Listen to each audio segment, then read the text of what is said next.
L'université Charles-Louis de Montesquieu d'Abidjan, dans une ambiance festive, a baissé les rideaux de la première saison des grandes conférences royales le mercredi 25 avril 2018, en présence de plusieurs personnalités du monde de la culture, de la diplomatie, de l'économie et de la chefferie traditionnelle.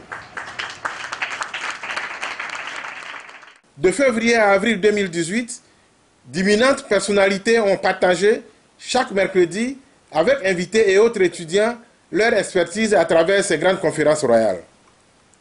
Le recteur de l'université Charles-Louis de Montesquieu, le professeur Urbain Amois, a eu pour eux ces mots. Je voudrais très simplement vous dire merci. Merci d'avoir cru en nous. Merci d'avoir cru en vous. Merci d'avoir admis le principe selon lequel nul n'est notre adversaire et que notre véritable adversaire, c'est nous-mêmes. En ceci que toutes nos interventions n'ont visé ni l'État de Côte d'Ivoire, ni les gouvernants, car à chacun sa manière et sa méthode. Merci d'avoir accepté de creuser en nos méninges et en notre passé pour quérir un beau suffisant inspiré du père fondateur, le président Félix Houphouët-Boigny, qui sans doute n'était-il pas un saint irréprochable, mais qui tout de même avait compris dès le début de sa lutte ceci: la patte de la poule ne tue pas le poussin, et que sa vision pour la Côte d'Ivoire aura constitué l'essentiel de sa vie. L'université qui vous accueille, l'université Charles-Louis de Montesquieu, à l'intérieur de laquelle se trouvent les salles Léopold Sédar Senghor où nous nous trouvons, Georges Niangoran-Bois, Niangoran-Porquet, Jean-Marie Adiafi, Kabata Ifo, se définit comme une institution académique aux 1000 alliances. Alliance géographique avec la ville de La Brède et la Gironde, alliance historique avec le siècle des Lumières, le XVIIIe siècle, alliance avec le passé philosophique des grands penseurs, dont les penseurs de l'éducation, Rousseau, et des types de gouvernements, qu'il s'agisse des gouvernements monarchiques, démocratiques ou despotiques, pour retenir avec Montesquieu que lorsque dans un gouvernement populaire, les lois ont cessé d'être exécutées, comme cela ne peut venir que de la corruption de la République, alors l'État est déjà perdu de l'esprit des lois. C'est dans la logique de cette aventure intellectuelle que nous avons initié le Festival international de la route des reines et des rois, qui nous a permis d'aller à la découverte des rois et chefs dits traditionnels, pour comprendre que la route qui mène à eux est à la fois physique et plurielle, que cette route est également philosophique.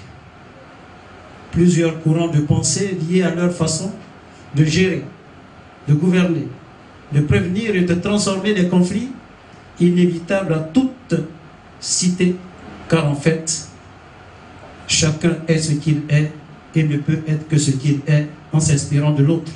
Pendant 3 mois, de belles pages historiques ont été feuilletées. Professeur Urbain Amois.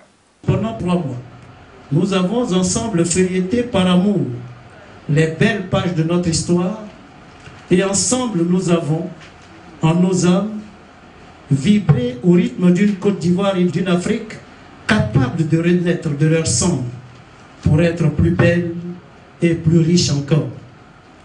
Tour à tour, nous avons, avec vous, vérifié les théories découvertes au sein de cette université. Il s'agit de la théorie de l'élégance langagière, qui postule que, quelles que soient les circonstances, l'on doit pouvoir tout se dire, mais avec élégance, c'est-à-dire avec le soin de la langue et de la parole.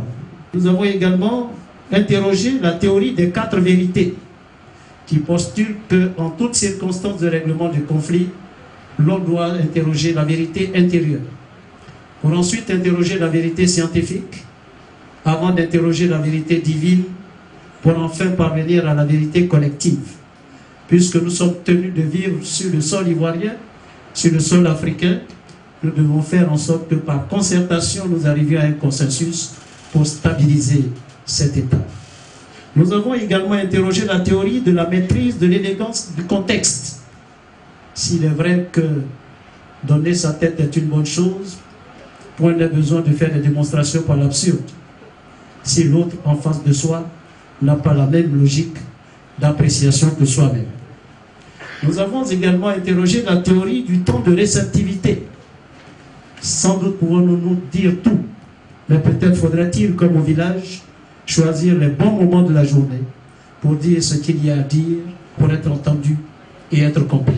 La conférence de clôture, prononcée par l'ancienne directrice générale des nouvelles éditions africaines NEA, Mme Liguer Loboué-Keti, portait sur le thème « Lecture et développement personnel » ou le livre « Un ami pour la vie ». Regard sur l'encyclopédie Borman. Ma passion, c'était le livre, la lecture. Depuis mon plus jeune âge. D'abord parce que mes parents étaient enseignants tous les deux, instituteurs. Ils nous abonnaient à des revues, ils nous offraient des livres tout le temps.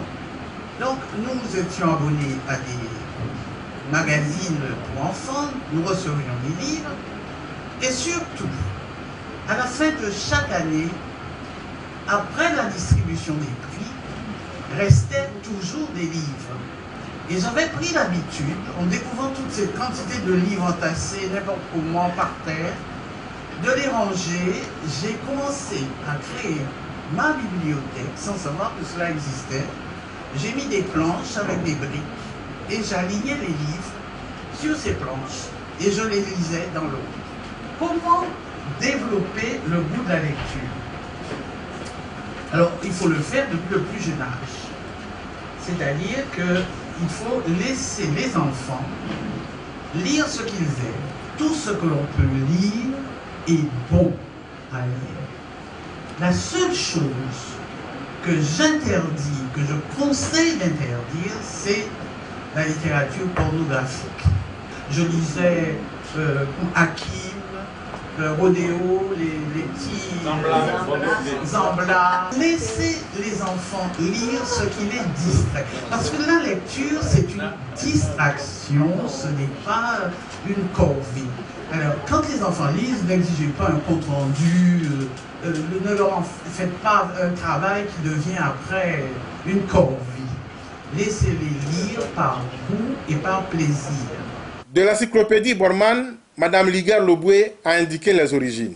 Il s'agit spécialement de l'encyclopédie, le grand dictionnaire encyclopédique de la Côte d'Ivoire.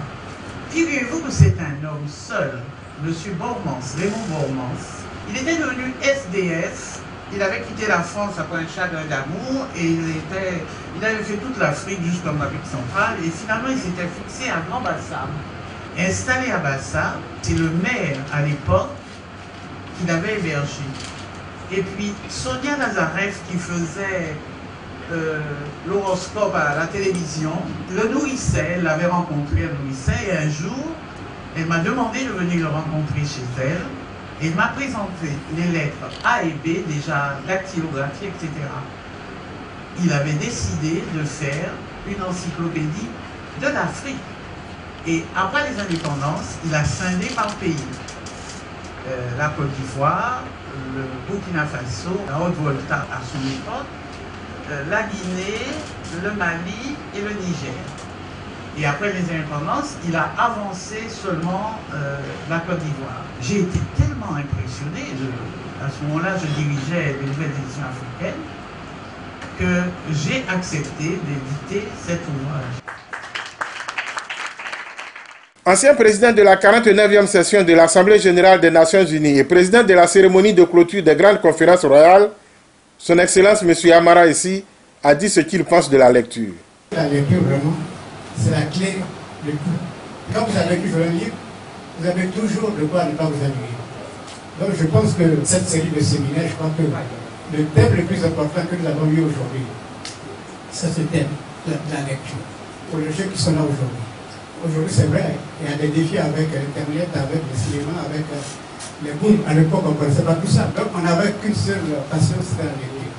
Mais je vous encourage effectivement à lire parce que Dieu a donné un destin à chacun. C'est pour être qu'un jour, vous rencontrez quelqu'un, une seule phrase, quelque chose, ça peut vous ouvrir les horizons. Le téléphone portable, un moyen d'accès aux livres et à la recherche universitaire. Tel est le sous-thème présenté par Mme Josette Abondio, troisième présidente de l'Association des écrivains de Côte d'Ivoire. Bien maîtrisé, ce petit objet peut se révéler très pratique et très attachant au point de ne plus pouvoir s'en passer. Il est facile d'utilisation, il est ludique, il est portable, donc il peut aller partout. Ce qui est intéressant pour nous, c'est qu'il véhicule tout le savoir de l'humanité. Alors vous vous rendez compte, c'est vraiment formidable. Quel inconvénient dans l'utilisation du téléphone portable, Madame Josette Abondio? Il est vrai que la connexion a un coût, mais il faut ce qu'il faut. Les enseignants aujourd'hui disposent de cet outil à point, qui est dérangeant parfois parce qu'il peut être indiscret, mais comme je dis, à l'heure où les frontières s'estompent, les rapprochements sont favorisés, créatifs et prometteurs pour l'intelligence et la connaissance de l'humanité. Faut-il craindre pour le livre? Est-ce que Internet menace le livre? Non. Il n'est pas un danger pour le livre. Au contraire, il permet de le valoriser, de le faire connaître davantage par l'annonce de son édition d'abord, de sa sortie et des commentaires qu'il récolte. Les résumés proposés qui peuvent attirer davantage le lecteur, tenus en haleine jusqu'à ce qu'il sorte effectivement dans les librairies.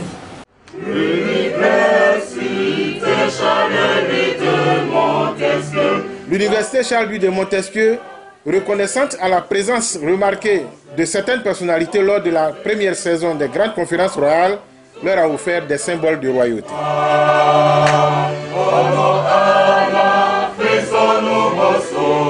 À l'espoir de l'espoir, à nos enfants le savoir. Merci à vous.